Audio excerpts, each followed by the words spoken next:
Solid turnout, solid turnout. From space, I saw Earth as a precious, fragile ball of life hanging in the void. And I became more convinced than ever that we must protect and preserve it. Now, for my Greenstone, I didn't go to space, but those are the words of Edgar Mitchell, an Apollo 14 astronaut. When astronauts first see Earth from space, many experience the overview effect, an overwhelming sense of awe, interconnectedness, and appreciation for our planet. I experienced something similar 3 years ago. In 2021, everything had turned upside down.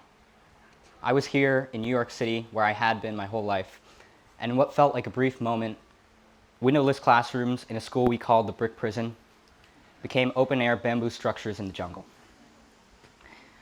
A grid of towering skyscrapers turned into beaches, coral reefs, and volcanoes. I remember the first time I felt smooth yet uneven bamboo cylinders beneath my bare feet in my own home. The first sensation of hovering over brightly colored creatures far below the ocean's surface. It surprised me to see how intricately designed our world was and how it functioned in such harmony. I'd always known that the city polluted and destroyed this environment. But as I embraced my new surroundings in Bali, I realized that environmental degradation happens here too. With each drive to school or each scuba dive, I would see burning heaps of rice straw or plastic invading marine habitats. Even living in sustainability at the Green School, it was obvious that our day-to-day lives were still detrimental to the Earth. Returning to New York City again on breaks wasn't the same. The consciousness I had gained through spending time in nature made me feel the weight of everything. By that I mean seeing an overwhelming amount of trash disposal, resource consumption, products on shelves, transportation, and urbanization in everyday life felt heavy and bad for the planet. What the planet had to offer was not being replenished, but people were entirely ignorant of that fact. I realized then that it was my values which had changed, that I was no longer a New Yorker blind to the damage we were doing to the Earth.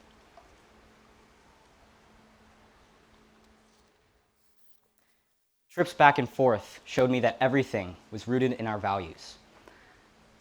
Decisions we would make on a daily basis and the systems in place on either side of the world were reflections of what we prioritize. On one side, New York City exists as an embodiment of capitalism, where the people are stereotypically busy, hardworking, and ambitious. Efficiency, ease, productivity, and comfort are some of what they care about the most. But these values are represented in the people and in the design of many cities around the world. Each city block is optimized with vertical construction. Consumerism is a massive culture. And urban infrastructure provides services ranging from transportation to vending machines. Back in Bali, the well-being of people and nature takes a little more precedence. Cultural customs, people's daily activities, and even some of the buildings here reflect that. The Trihitakarna philosophy, the idea of happiness through harmony, is that humans are a part of a greater natural system rather than being in the center.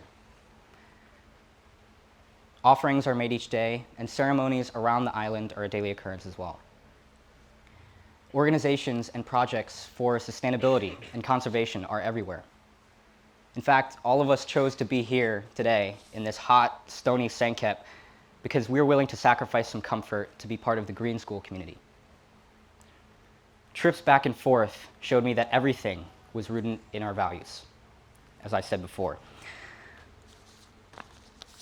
Neither location is perfect, but I love being in both places. NYC infrastructure particularly creates a resilient community, as shown in this photo of some recent flooding in the subway, but it still manages to provide for the public. Nature might be almost entirely absent in cities, but there's a sense of freedom in walking past the feet of skyscrapers and feeling small.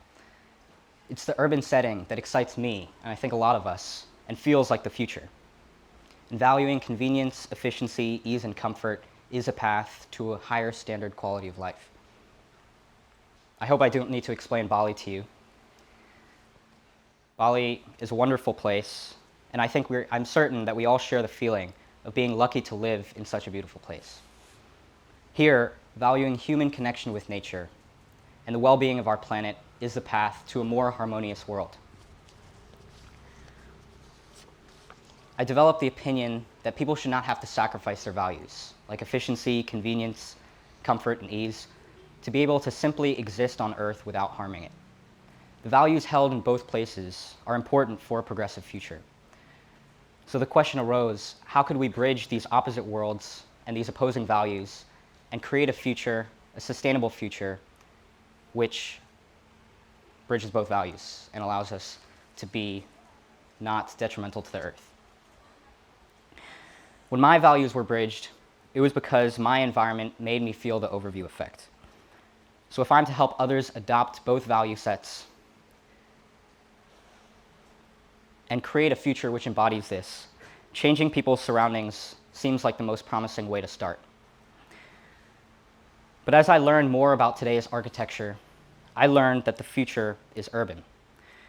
Whether we like it or not, urbanization is happening everywhere. Even those regions which are considered developed are still being urbanized further today.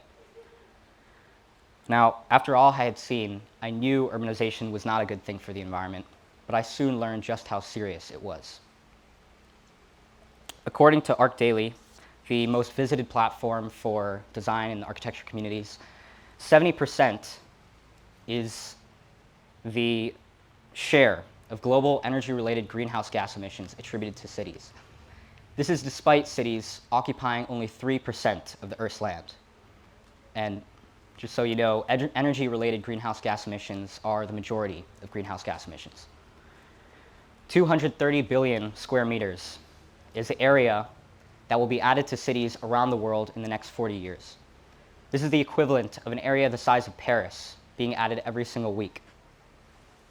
This means that although the energy intensity of each square meter of our built environment is decreasing, it's being outpaced by the rate of growth of the global floor area. 2.2 billion is the amount of CO2 in tons produced by the cement production each year, the world's cement production each year. And 400% is the increase in cement production since 1990. It's increased 30-fold since 1950. So it's clear that today's built environment doesn't synergize with the natural one. Constructing buildings today is difficult to do without harming the Earth. And people's values are strongly influenced by their surroundings.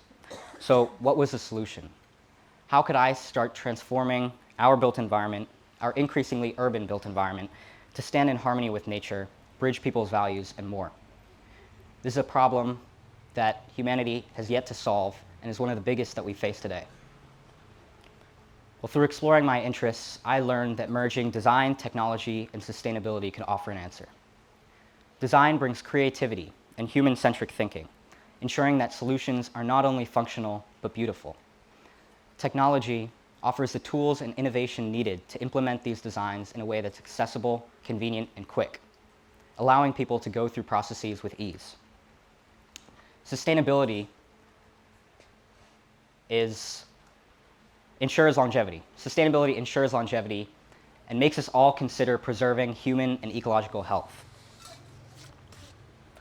I'd heard a term that brings these fields together. In my project work experience, the word living was used more frequently than one would think. Living means to have a purpose and to be a part of nature. So, over the course of my exploration, an idea for the future of our built environment had come to me. One which allows people to have efficiency, comfort, and ease, one which preserves human and ecological health, and one which connects inhabitants of the built environment to nature. And that is creating living buildings. Now, that might sound crazy, but the term has been used before, and it's evolving still. The way I define it is based on three things. Living buildings should positively impact and assist their inhabitants with whatever task it is they're performing in a space. Living buildings should interact with natural resources sustainably. And finally, they should connect inhabitants with their natural environment. So my exploration began at Ibuku, the sustainable design firm led by Laura Hardy, and they've designed many of the buildings we have on the campus today and around Bali with bamboo. Immediately at Ibuku, I felt that integrating technology, new technology, into the designs in the community could help positively impact and assist Ibuku residents. I started first by understanding and creating NFTs to provide residents of Ibuku buildings with exclusive perks and potentially introduce a stream for passive income. When the market had died down, I began learning about generative artificial intelligence and how it could be used to assist the bamboo home design process. I began collecting images from Ibuku's archives and tried to train AI to design with bamboo. And although a trained model never successfully came to fruition, I learned a lot about generative AI and continued to work on using it to solve architectural problems and be of help in the design process, and maybe at the very least serve as inspiration. I didn't realize it then, but working at Ibuku closely with architects in every project stage helped me with project work down the line. It was then that I jumped on a new opportunity and began considering the first and second living building criteria. This opportunity was to work with the biophilic architect Jonathan Mizzi, who had given a TED Talk on designing the world out of a climate crisis. We were tasked with redesigning the bridge at Green School.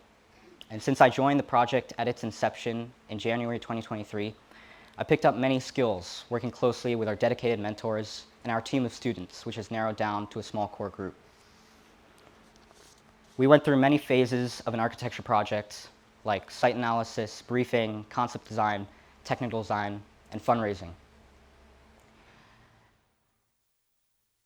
And with a primary role on the design team, I learned about putting inhabitants first and trying to use sustainable natural resources sustainably in architecture. Our collective team effort took that to another level by producing a design that embodied the collaborative spirit of the bridge, embraced an elemental concept to connect users to nature at Green School,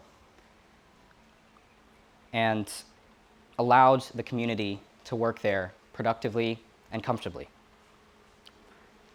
Jonathan was really keen on having iPads or displays in the new living bridge. So I developed a role to work on interactive technology to assist bridge users. During the year, I've been accepted to and enrolled in several online computer science courses at Stanford and Columbia Pre-College.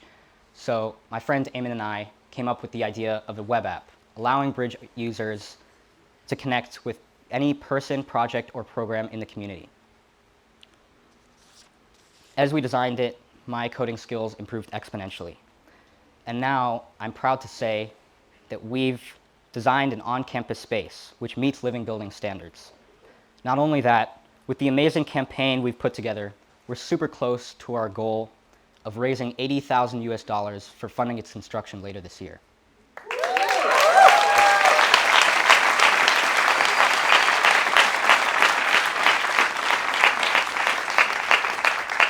And with that, not only will the Green School community get a comfortable, sustainable, conducive co-working presentation and collaboration space, but also a powerful interactive tool for anyone to join the network and connect with people, projects, and programs.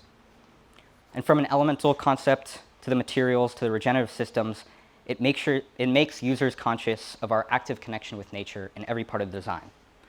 And the building's purpose is to foster student, parent-teacher collaboration. It's truly a living building built from the existing potential of the bridge. With the experience I had gained, I wanted to start designing my own living buildings from scratch. I had experience designing a building which met the first two living building criteria. But to meet the third criteria, I needed to shift people's values and make them environmentally conscious on my own. So that's what the 10th Street portal aims to do. This is a concept design I recently completed for a network of educational bus stops around New York City. It meets the first living building criteria by helping New Yorkers wait for the bus comfortably, know when their bus is arriving, and interact with a big glass display or enjoy a riverside view while waiting. With a frame made from recycled urban wood and a back panel made of glass, it's been designed with sustainability in mind. Finally, a connection with nature. The third living building criteria is satisfied with an interactive digital installation, informing New Yorkers of the implications of climate change on the city like the sea level rising, and of our heavy reliance on nature. Again, I wanted to dive deeper. What about our existing living buildings? We can't replace them all, but if not us, then who? So how can I make our existing built environment come alive? I started with lower hanging fruit, buildings which were already somewhat sustainable, but didn't meet all of the living building criteria.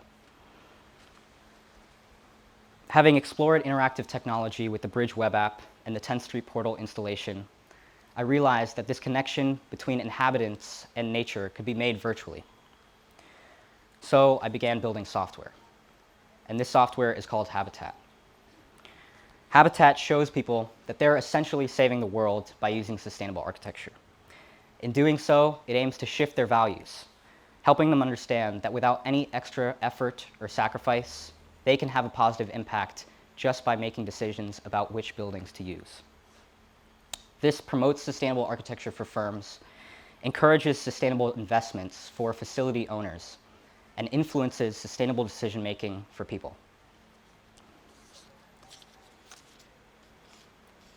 And the magic behind this lies in design, tech, and sustainability, of course. Visual art and animation draw the first interaction. Data and easy-to-understand statistics give people striking info about their positive impact. And real-time community progress shows social proof that others are using sustainable architecture and making a difference. Finally, guidance for building decision-making gives them something to take away. Habitat is a business I'll be starting and a solution I'll be testing in our built environment now and next year. I believe that through bridging design and technology, we can make environmental responsibility not just accessible, but desirable.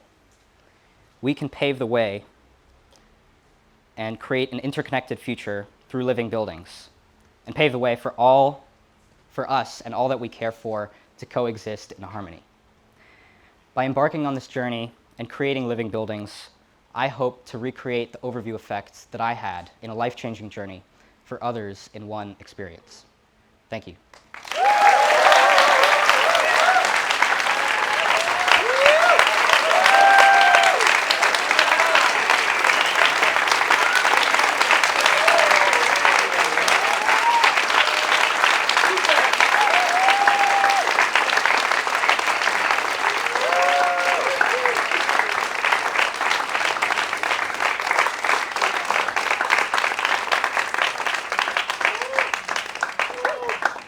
So before I say my thank yous, I want to say that there's two ways in which you can contribute to the transformation. The first is that you can contact me to test the Habitat software in your space and make it a living building. And second is that you can donate to construct a powerful new living building for Green School, which is the new bridge. And you can do that right here.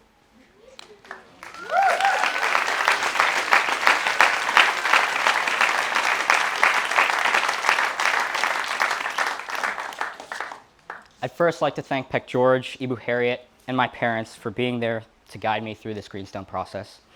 I want to thank Jonathan Mizzi for being a mentor who has opened my eyes to the possibilities. And I want to thank my close friends and the teams that I've been a part of throughout this process and throughout this experience. You've all helped me, and some in ways that you may not be aware of, so thank you all.